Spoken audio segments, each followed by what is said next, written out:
నమస్తే. నేను అన్నపూర్ణ మామిడిపల్లి విజయవాడ రుచులు అనే శీర్షికలో ఈ రోజున మీకు వంకాయ పకోడీ కలిపిన కూరకు చూపిస్తాను. మీకు జనరల్గా ఈ డిన్నర్స్ అప్పుడు పెళ్లిళ్ళల్లో ఈ కూర ఎక్కువగా చేస్తూ ఉంటారు. అందుకని చెప్పేసి ఇది చూపిద్దామని నేను అనుకుంటున్నాను. దీంట్లో పెద్దగా ఇంగ్రీడియంట్స్ ఏం అక్కర్లేదు. పకోడీ చేయడానికి ఉల్లిపాయలు, పచ్చిమిరపకాయలు, దాంట్లో కొంచెం ఉప్పు, కారం వేసుకోవడం, రసం, శనగపిండి, బియ్యపిండి తీసుకొని కలుపుకోవడం, వంకాయ ముక్కలు, ఇంతే కదా. ఇంకా తగ్గించి పెద్దగా ఐటమ్స్ ఏం అక్కర్లేదు. ముందుగానే ఉప్పు, కారం ఇందులో వేసి పెట్టాను. ఇప్పుడు ఇందులోనే ఈ ఒక పెద్ద ఉల్లిపాయకి నిలువుగా చిలుకల్లాగా చేసుకొని తరుక్కోండి ముక్కలు. ఇదిగో ఇట్లా పొడుక వచ్చేలా తరుక్కోండి. ఈ వీటిలోకి మనం ఒక అరకప్పు శనగపిండి కలుపుకుందాం. అలాగే ఒక పావు కప్పు బియ్యపిండి కలుపుకుందాం. ఎందుకంటే శనగపిండి, బియ్యపిండి ఎక్కువగా ఉంటే మరీ గట్టిగా అయిపోతాయి అన్నమాట పకోడీలు, కూరలోకి అంత బాగుండదు.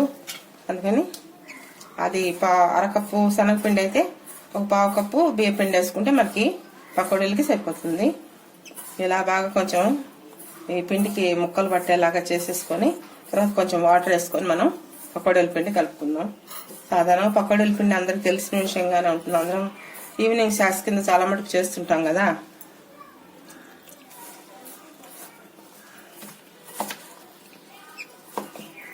అందుకని ముక్కలు ఒకవేళ ఉల్లిపాయ కొంచెం పెద్దది కావాలి, ముక్కలు ఎక్కువ అనిపించినప్పుడు అప్పుడు కావాలంటే ఇంకో 2 స్పూన్లు శనగపిండి కూడా మళ్ళీ యాడ్ చేసుకోవచ్చు. అచ్చంగా ఉల్లిపాయలు ఎక్కువ అయిపోతాయి అనుకుంటే అలా చేసుకోండి. జనరల్గా మటుకు వేసుకున్న పాడం సరిపోతుంది. దీన్ని బాగా వాటర్తో మనం మరీ గట్టిగా కాకుండా మరీ జారుగా కాకుండా పకోడీల పిండి మనం ఎలా కలుపుకుంటున్నాం మామూలుగా పకోడీలు చేసుకున్నప్పుడు అలాగే ఇది కూడా కలుపుకోవాలి. కలుపుకొని తయారుగా ఉంచుకుంటే మనకి స్టవ్ మీద వేడిగా నూనె పెట్టాను, కాగుతుంది కళాయిలో నూనె. అది నూనె కాగంగానే మనం ఇదిగోండి పకోడీల పిండి రెడీ అయిపోయింది. ఈ పిండిని మనం పకోడీలుగా చేసుకొని ఆ తర్వాత వంకాయ కూర చేసుకొని ఇవి 2 యాడ్ చేసుకొని తయారు చేసుకుందాం. ముందుగా మనం పకోడీలు వేసేసుకుందాం.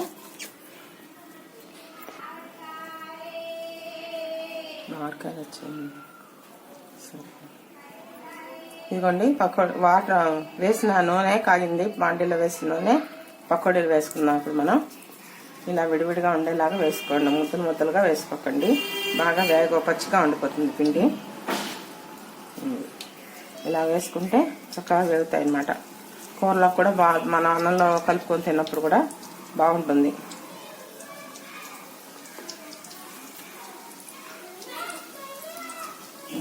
ఇది చేసుకోవడం ఇంగ్రీడియంట్స్ ఎక్కువ ఉండవు కదా. 2-3 శనగపిండి, బియ్యపిండి, ఉల్లిపాయలు, ఉప్పు, కారం, ఇంతే ఇందులో వేసుకునేది. దాంట్లో అయితే వంకాయ ముక్కలు వేగిన తర్వాత మనం ఈ పకోడీలను దానికి యాడ్ చేయటం, కొంచెం ఉప్పు, కారం కావాల్సింది చూసుకొని మళ్ళీ కూరకు కూడా సరిపడాగా వేసుకోవడం, ఇంతే. చాలా ఈజీగా అయిపోతుంది, చాలా టేస్టీగా ఉంటుంది. కొంచెం ఎవరిన వచ్చినప్పుడు చేసినట్టయితే కొంచెం డిఫరెంట్గా కూడా ఉంటుంటుంది. అందుకని పైగా ఇంట్లో కొంచెంగా వంకాయలు ఉన్నాయనుకోండి కూరకు చాలవు. అలాంటప్పుడు ఇలా ఏదైనా చేసుకొని కనుక దానికి ఒకటి యాడ్ చేస్తే అచ్చంగా ఉల్లిపాయలు కాకుండా ఇలా పకోడీలాగా చేసి యాడ్ చేస్తే మనకి కూర తినడానికి ఎంతో రుచిగా ఉంటుందన్నమాట.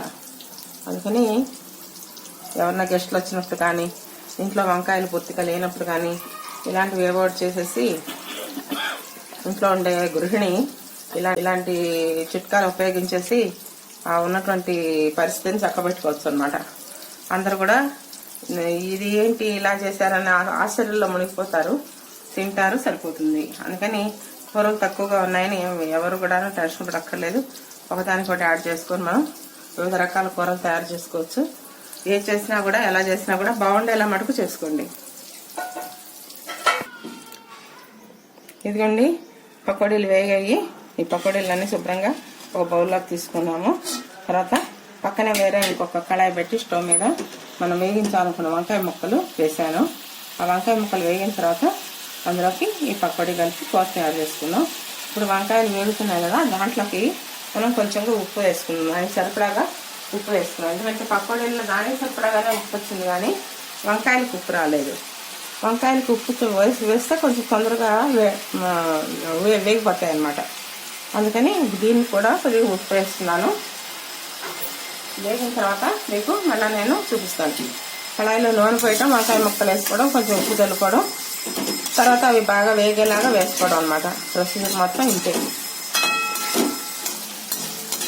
ఇదిగోండి వంకాయ ముక్కలు వేగిపోయాయి, చక్కగా మెత్తగా అయిపోయాయి. మరీ గుజ్జులాగా అవ్వకూడదు, ముక్కలు ఇలా విడివిడిగా కనిపించేలాగా చేసుకోండి. మరి గుజ్జుగా ఉంటే బాగుండదు, అంతా కలిసిపోయినట్టుగా అయిపోతుంది. దీంట్లోకి మనము ఇందాక తయారుగా ఉంచుకున్నాం కదా చేసుకొని పకోడీలు, ఈ పకోడీలు మనం దీంట్లో కలుపుదాం.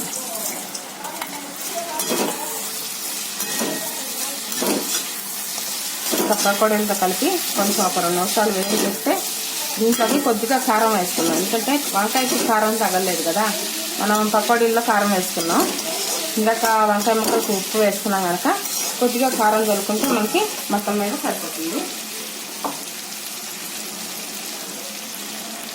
ఒక 1/2 స్పూన్ కారం వేసుకుంటే చాలు మనకి.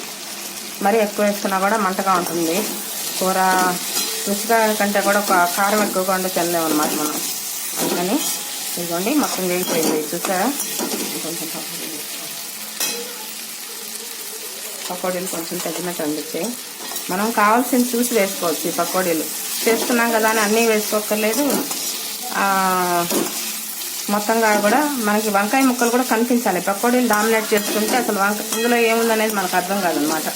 అందుకని సమంగా సరిపడాగా వేసుకోండి. కూర చాలా బాగుంటుంది, రుచిగా ఉంటుంది, కొంచెం డిఫరెంట్గా ఉంటుంది.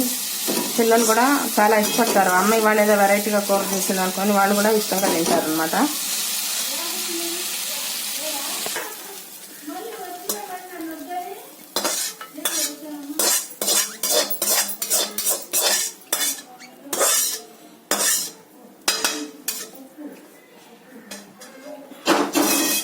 ఇదిగోండి వంకాయ పకోడీ కూర బౌల్లోకి తీసాను. దీనిపైన మనం జీడిపప్పులు కూడా వేసుకున్నాం. ఏ కూరకైనా జీడిపప్పుల రుచి ఎంత బాగుంటుందని చెప్పా కదా, అలాగా తినడానికి బాగుంటాయి జీడిపప్పులు వేసుకుంటే. ఇది మీరు కూడా ఈ రకంగా తయారు చేసుకొని తిని ఇది ఏదో కొంచెం బాగుంది, డిఫరెంట్గా ఉందని మీరు కూడా ఫీల్ అయ్యేలాగా ఇష్టంగా తినండి. ఉంటాను మరి.